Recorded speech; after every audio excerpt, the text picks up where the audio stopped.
Mornings at Paul's kitchen we gather around. Fresh ingredients we have welcome to Sheetal's corner. Hello friends, Sheetal's corner मध्ये आपलं स्वागत आहे. तर friends, आज आपण बनवणार आहोत अगदी घरच्या घरी साध्या सोप्या पद्धतीने रेस्टॉरंट स्टाईल गार्लिक नान.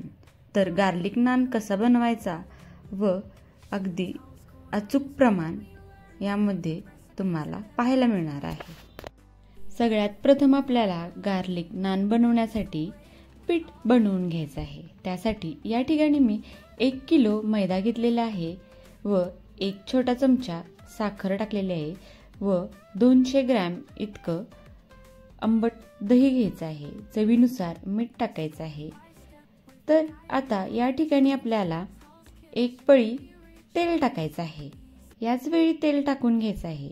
1 मोठा चमचा जो आपला पोह्याचा चमचा बेकिंग पावडर टाकायचा आहे. तर छोटा टीस्पून बेकिंग सोडा वापरायचा आहे. तर आता प्रथम छान हाताने हे सगळं मिक्स करून घ्यायचं आहे. पाणी न टाकता प्रथम छान हाताने पूर्ण मिक्स करून घ्यायचं आहे अगदी व्यवस्थित. प्रत्येक कणाकणाला हे दही मिश्रण लागले गेले पाहिजे. जर आपल्याकडे दही अजून अवेलेबल असेल तरीही तुम्ही टाकू शकता. दही जास्त असेल तेवढं पीठ आपले लवकर तयार होते.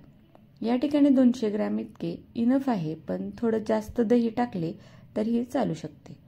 तर आता दही सगळीकडे लागलेले आहे. तर पाणी टाकून छान त्याचा गोळा बनवून घ्यायचा आहे. तर आता या ठिकाणी जास्त पीठ पातळ करायचं नाही. साधारणपणे 1 किलो मैद्याला अर्धा लिटरपेक्षा थोडं जास्त पाणी मला या ठिकाणी लागले. तर अगदी थोडं थोडं पाणी करत आपण हा गोळा बनवून घ्यायचा आहे. या ठिकाणी गोळा तयार झालेला आहे.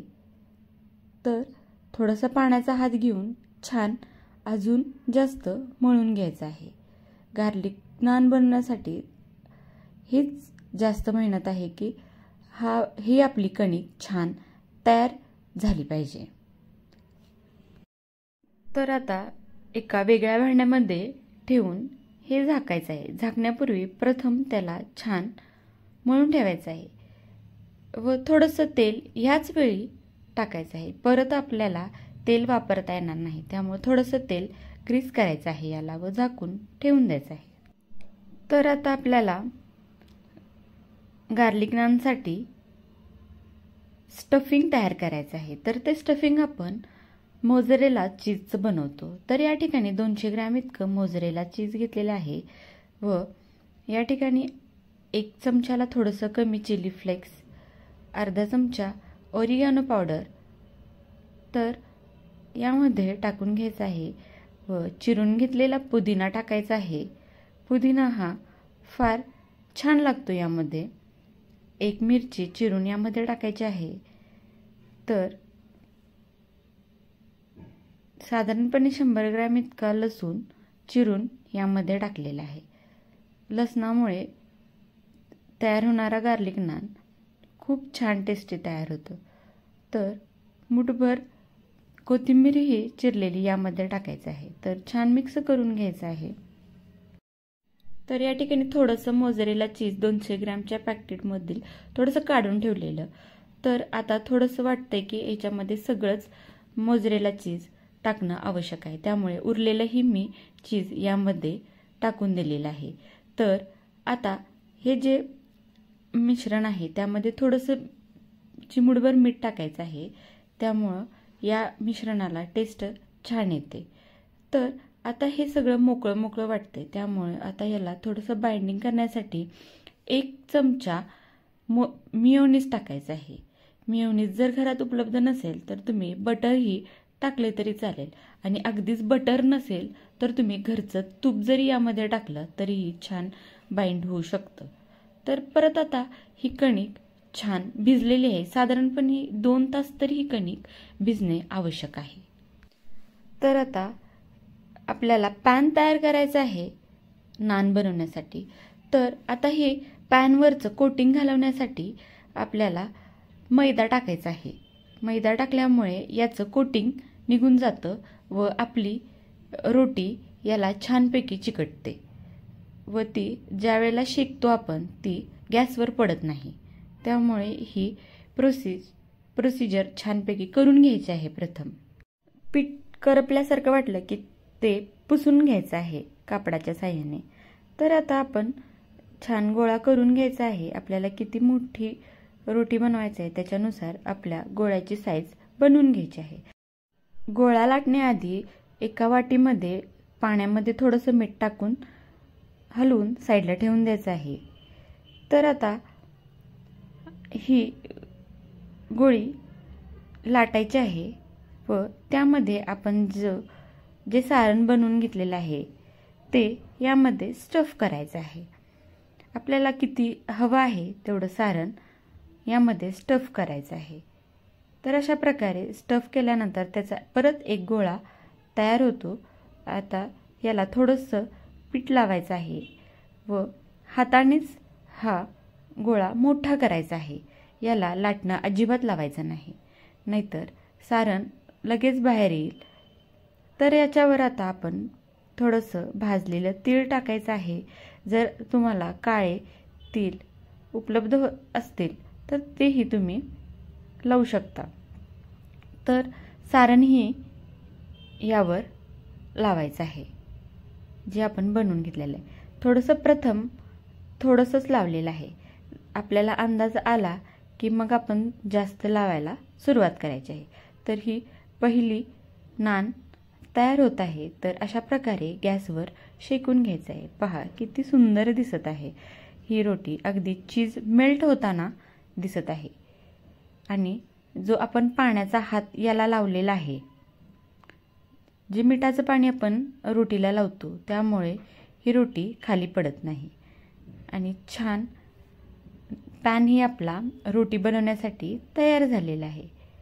तर अशी ही आपली नान छान दिसत आहे. In Chet's kitchen we gather round. Fresh ingredients we have found. We're cooking simple every day. Healthy meals the joyful way. With a smile and a gentle hand, she shows us how to understand each recipe. Wow, खूप छान दिसत आहे ना garlic naan. जर अशा प्रकारे garlic naan घरी बनवता येत असेल तर अजून काय हवं आहे. थोडीशी मेहनत घेतली तर हेल्दी घरच्या घरी अगदी स्वच्छ हायजेनिक अशी रोटी आपल्याला घरच्या घरीच खाता येईल. आणि ही रोटीला कोणत्याही प्रकारचे ग्रेव्ही भाजी असायलाच पाहिजे याची काहीच गरज नाही. तुम्ही अशीच रोटी ही खाऊ शकता. त्यामुळे भाजी बनवण्याचाही ताप आपला कमी होतो. फक्त दह्याबरोबर जरही तुम्ही ही रोटी खाल्ली, नान खाल्लं, तरीही तुम्ही आनंदानं त्याचा आस्वाद घेऊ शकता. तर फ्रेंड्स, तुम्ही माझ्या चॅनलला सबस्क्राईब केले नसेल तर प्लीज सबस्क्राईब करा. व्हॉट्सअप चॅनल व इन्स्टाची लिंकही डिस्क्रिप्शन बॉक्समध्ये देत आहे. त्यामुळे त्यालाही फॉलो करा म्हणजे येणारे व्हिडिओचे नोटिफिकेशन तुम्हाला येत राहील. तर अशा प्रकारे हा नान कट करून घ्यायचा आहे व छानपैकी सर्व करायचा आहे. तर हा नान आपल्याला हवा त्या आकाराचा बनवायचा आहे, कट करून घ्यायचा आहे. तर फ्रेंड्स, जर तुम्हाला वरून बटर लावायचं असेल तर डिशमध्ये काढल्यानंतरच बटर लावायचं.